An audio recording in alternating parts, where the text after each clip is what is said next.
The diner was nearly empty that Tuesday afternoon when Marcus Sullivan wheeled himself through the door, the familiar bell chiming above his head. At 72, with silver hair and hands that trembled slightly from old injuries, he looked like just another elderly veteran grabbing lunch. Before we continue, let me know in the comments which country you're watching from right now. Drop your country's flag below and let's see how many different places this story reaches. It's amazing to see how stories like this connect people across borders. Now, let's get back to what happened next, because this story is about to take a turn nobody expected. The purple heart pin on Marcus's jacket told part of his story, but not all of it. He had just ordered his usual coffee when the rumble of motorcycles shattered the quiet. 6 bikers stormed in, leather-clad and loud, their boots heavy on the worn linoleum. They spread out like they owned the place, their voices booming with crude jokes and demands. The waitress, a young woman named Sarah, visibly tensed. Marcus kept his eyes down, sipping his coffee. He had learned long ago that some battles weren't worth fighting. But when one of the bikers knocked Sarah's tray from her hands, sending plates crashing to the floor, something in Marcus shifted. When the man grabbed her wrist as she bent to clean up, laughing as she tried to pull away, Marcus cleared his throat. "Let her go," he said quietly. His voice steady despite his age. The biker turned, his face twisting into a sneer. "What's an old cripple gonna do about it?" The others laughed, circling closer. Marcus remained calm, but his jaw tightened. "I'm asking nicely," Marcus said. "Just pay for your food and leave." The leader stepped forward, towering over Marcus's wheelchair. "Or what, old man?" He shoved Marcus's shoulder, nearly tipping the chair. Sarah gasped, pulling out her phone, but the biker snatched it away. "Now, I want you to pause for just a second and think about this. Have you ever witnessed someone being bullied and wished you could do something about it? Hit the like button right now if you believe standing up for others matters, no matter the cost. Because what happens next shows exactly why respect and brotherhood are worth everything.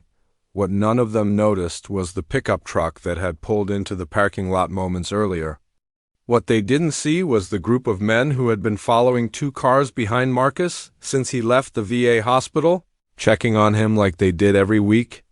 What they couldn't have known was that Marcus Sullivan wasn't just any veteran. The diner door opened again, but this time there was no bell. Just silence, heavy and dangerous. 8 men entered, moving with a precision that made the air itself seem to shift. They weren't large or loud, but something about them made the bikers freeze. These men had the bearing of wolves, their eyes cold and assessing. One of them, a broad-shouldered man with a scar across his jaw, stepped forward. "Commander Sullivan," he said, his voice respectful. "Everything all right, sir?" Marcus allowed himself a small smile. "Just a misunderstanding, Lieutenant Brady. These gentlemen were just leaving." The bikers suddenly understood what they had stumbled into. The leader's bravado evaporated as he looked from Marcus to the SEALs surrounding them. "We didn't know," the leader stammered. Lieutenant Brady stepped closer, his voice low and dangerous. "You put your hands on a waitress. You threatened a man in a wheelchair." He gestured to Marcus. "This man saved my life in Kandahar?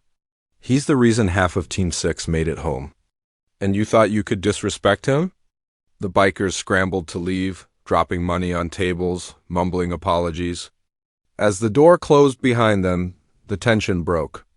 Sarah stood stunned as the SEALs surrounded Marcus, clasping his shoulders, checking if he was hurt. Marcus waved them off, chuckling. "I had it under control, boys." "We know, sir," Brady grinned. "But we've got your 6, always." As they helped him to a better table and bought lunch for everyone, Marcus felt something he hadn't felt in years. Not just respect or gratitude, but belonging. The brotherhood he had built decades ago still held strong. If this story touched your heart, if it reminded you that true strength isn't about size or age, but about character and loyalty, then do me a favor. Hit that subscribe button right now. Share this story with someone who needs to hear it today. Because in a world that sometimes feels cold and divided, we need reminders that good people still have each other's backs. The bonds we build, the respect we show, the courage to stand up when it matters, these things echo forever. Thank you for watching, and remember, some bonds forged in fire never break.